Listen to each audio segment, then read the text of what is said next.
ગુજરાતની કદાચ આ પ્રથમ એવી ઘટના હશે કે જ્યાં પાલિકાના ઉપપ્રમુખની ચેમ્બરમાં શેકેલો પાપડ ભાગવાના આવા સતના પારખા થયા હોય. ગુજરાતીમાં એક કહેવત છે કે તમારાથી શેકેલો પાપડ પણ નહીં ભાગે. જો કે આ કહેવત સાચી પડી છે. પાટણ જિલ્લાના રાધનપુર શહેરના વોર્ડ નંબર 3માં સફાઈ અને ગંદા પાણીના નિકાલ મુદ્દે ભાજપ શાસિત નગરપાલિકાને અનેકવાર રજૂઆત કરવા છતાં કોઈ જ કાર્યવાહી કરવામાં ના આવતા કોંગ્રેસના મહિલા અગ્રણી એવા સ્થાનિક સુધરાઈ સભ્ય જયાબેન ઠાકોરે પાલિકાના ઉપપ્રમુખ હરીશભાઈ ઠક્કરની અનોખી દવા કરી હતી.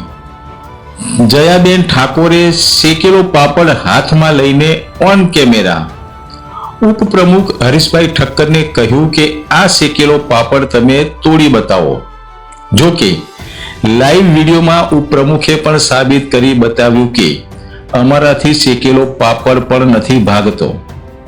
આ છે રાધનપુર નગરપાલિકાની વરવી વાસ્તવિકતા, જ્યાં શહેરીજનોના કામ નથી થતા એટલે જ કદાચ મહિલા અગ્રણીને કહેવું પડ્યું કે તમે કામ ના કરો તો કાંઈ નહીં, કમસે કમ શેકેલો પાપડ તો ભાગી બતાવો. જો કે એ પણ ના કરી શક્યા એ વિડીયોમાં જોઈ અને સાંભળી શકાય છે. ઉપપ્રમુખ બેઠા है ना सर,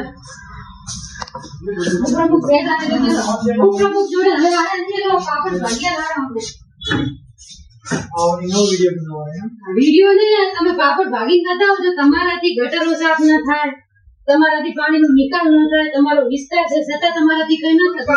તો ખાલી સિંગલ આટલો પાપડ ભાગી તો બતાવો, આટલું તો થાય છે જ નહીં. पापड़ तो नहीं आवती કાઢતા નહીં આવડતું. જો હવે ઉપપ્રમુખ થી પાપડ નહીં ભાગતો એમ